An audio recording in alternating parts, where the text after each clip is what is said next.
दोस्तों जेकेपीएसआई का जो ऑफिशियल सिलेबस है वो आउट हो चुका है। आपकी स्क्रीन पे देखिए हमने अपने टेलीग्राम चैनल पे पीडीएफ शेयर कर दिया है। देखिए ये सिलेबस ने सभी कैंडिडेट्स को, सभी प्रिपेयरिंग एस्पिरेंट्स को, जेकेपीएसआई एस्पिरेंट्स को शॉक में डाल दिया है। जिस तरह से एज यू नो जेकेएसएसबी के एग्जाम्स होते हैं, पेपर्स जब जेकेएसएसबी के आते हैं तो सबकी जुबान पे एक यही लफ्ज रहता है कि भाई काफी अनएक्सपेक्टेड पेपर था, काफी अनएक्सपेक्टेड जो है वो पेपर जेकेएसएसबी ने फ्रेम किया था। और उसी तरह से लाइकवाइज अब ये स्पेकुलेशंस चल रहे हैं कि अब जेकेएसएसबी ऐसा कर रही है, वैसा कर रही है, और सिलेबस जो है वो यहाँ पे सिलेबस काफी ज्यादा कॉम्प्लिकेटेड है, वगैरह वगैरह वगैरह वगैरह, बहुत सारी बातें हो रही है। खैर सिलेबस जो भी है यहाँ पे आपकी स्क्रीन पे आ चुका है, and section wise, component wise replication हो चुकी है।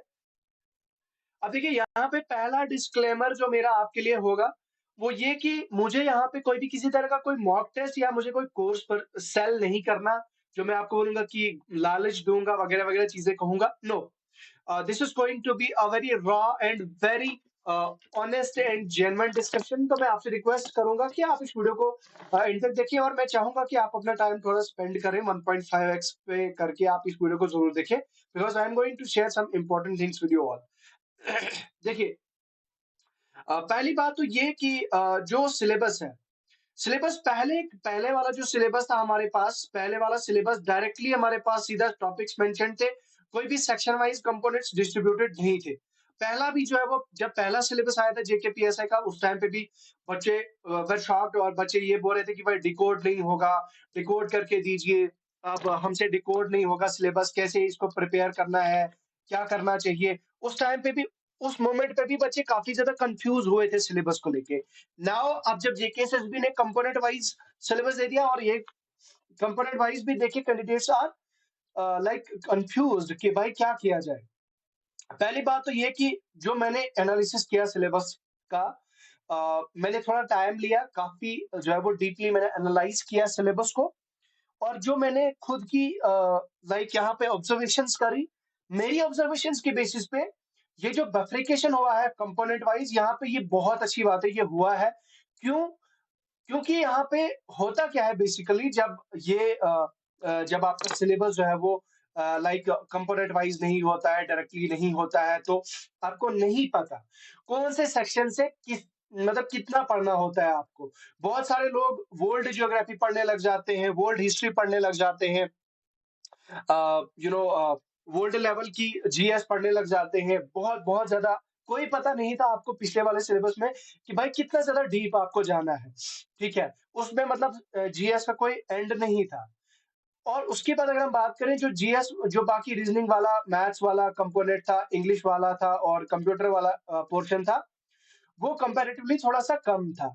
अब यहाँ पे एक अच्छी चीज क्या हुई कि जो मैंने एनालिसिस किया, जो मेरी ऑब्जर्वेशंस है, जो जेकेएसएसबी के प्रीवियस एग्जाम्स हुए ना, प्रीवियस एग्जाम्स का ये 80% सिलेबस है। मतलब जो 80%, अगर आप जेकेएसएसबी के लाइक फाइनेंस अकाउंट्स असिस्टेंट के लिए आपने पढ़ा था, आपने जेकेपीएसआई 1.0 के लिए पढ़ा था, या जितने भी जेकेएसएसबी के जूनियर असिस्टेंट का एग्जाम हुआ, कोई भी लेवल 2 लेवल 4 का एग्जाम हुआ, तो कहीं ना कहीं ये सिलेबस जो है वो काफी ज्यादा उसके साथ जो है वो मैच करता है। अब यहाँ पे मैं विद एग्जांपल्स आपको बताना चाहूंगा। आपने वीएलडब्ल्यू के लिए पढ़ा होगा। अब यहाँ पे लोग क्वेश्चन रेज करेंगे कि भाई ये जो मैथमेटिकल एबिलिटीज वाला है, ये क्या है। भाई आपकी इंफॉर्मेशन के लिए बता दूं, ये जो अलजेब्रा था, ये आपका वीएलडब्ल्यू वाला ही कंपोनेंट है। जो ज्योमेट्री है, ज्योमेट्री सारा का सारा कंपोनेंट आपका वीएलडब्ल्यू वाला ही है मेरे भाई। मेंसुरेशन आपका वीएलडब्ल्यू में था, ट्रिग्नोमेट्री आपके वीएलडब्ल्यू में था, आपका स्टैटिस्टिक्स एंड प्रोबेबिलिटी आपके फाइनेंस अकाउंट्स असिस्टेंट में था। ठीक है, तो आई डोंट फील लाइक यहाँ पे कोई नई चीज है, सारी चीजें रिपीटेड है। क्वांटिटेटिव एप्टीट्यूड, अब देखो मैं बताता हूँ आपको कंफ्यूज बच्चे क्यों हैं, और बच्चों को प्रॉब्लम किससे हो रही है। देखो, बच्चे सिलेबस को एज होल नहीं देख रहे हैं, जो सबसे बड़ी प्रॉब्लम है। सिलेबस को आप एज होल देखिए, ना कि एक कंपोनेंट पे आप टारगेट करके आप ये कहोगे कि मैं आप में गिव अप करूंगा, मैं पढ़ाई नहीं करूंगा, या मुझसे नहीं होगा। आप ये चीज नहीं सोच सकते। आप सिलेबस को एज होल देखें, ना कि एज कंपोनेंट। अब मिसाल के तौर पर यहाँ पे आप देखिए, आई नो यहाँ पे बहुत सारे लोग बता रहे होंगे कि भाई मैथ्स का ही पोर्शन सिर्फ आपका 60 मार्क्स का, यानी कि आपके 30 जो एमसीक्यूज़ आएँगे, 30 एमसीक्यूज़ आएँगे आपके, वो आपके सिर्फ़ मैथ्स के ही आएँगे। हाँ, बिल्कुल, ये बात सही है, लेकिन उसमें से जो 15 वाला, ये वाला जो कंपोनेंट क्वांटिटेटिव एप्टीट्यूड वाला, भाई ये तो आप इतने टाइम से पढ़ते आ रहे हो। परसेंटेज है, रेशियो प्रोपोर्शन है, एवरेज है। बाकी यहाँ पे आप देखिए, मैं आपको टॉपिक्स बता देता हूँ। इंटरेस्ट है, प्रॉफिट लॉस है, बिज़नेस बिज़नेस में mission alligation, time, distance, time, speed, work है। तो भाई ये वो सारे कंपोनेंट जो रिपीट हुए हैं। तो मुझे नहीं लगता कि इस वाले कंपोनेंट में बच्चे को, किसी भी बच्चे को कोई डिफिकल्टी होने वाली है, कोई परेशानी होने वाली है।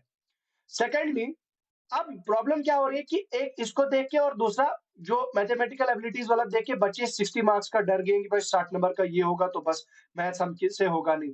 भाई आप मुझे एक बात बताओ, अगर आपने वीएलडब्ल्यू का अच्छे से पढ़ा होगा तो वीएलडब्ल्यू में ये सारा सिलेबस था आपका।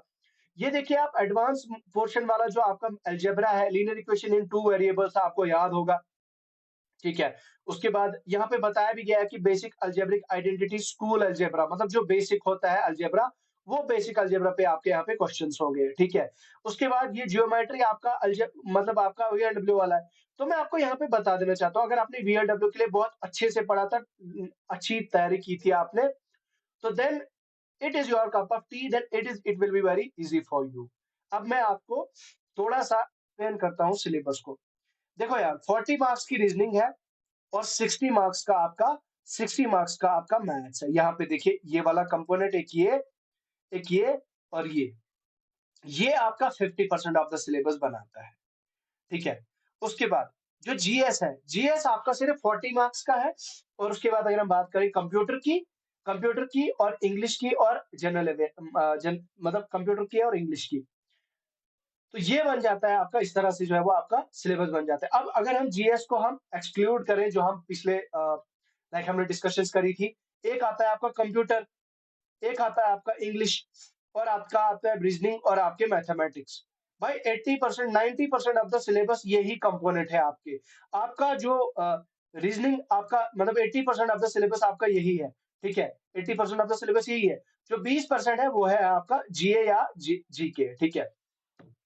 तो अब मेरे हिसाब से अब आपको जो है वो अपनी स्ट्रेटेजी आपको बदलनी पड़ेगी। ऐसा नहीं है कि आप गिव अप करोगे और आपको होगा कि मुझसे नहीं हो पाएगा, या वो मुन्ना भैया वाला वो मीम आपको याद आएगी, वो मिर्जापुर का वो जो डायलॉग है कि तुमसे ना हो पाएगा। ऐसा बिल्कुल भी नहीं है भाई, तुमसे हो पाएगा। ठीक है, मैं आपको बता देना चाहता हूँ, तुमसे हो पाएगा, डेफिनेटली हो पाएगा। But for that you just need to keep calm. थोड़ा सा टाइम लो। कोई बात नहीं, ये शौक सबके लिए, ये आपके लिए ही नहीं है, ये सबके लिए है।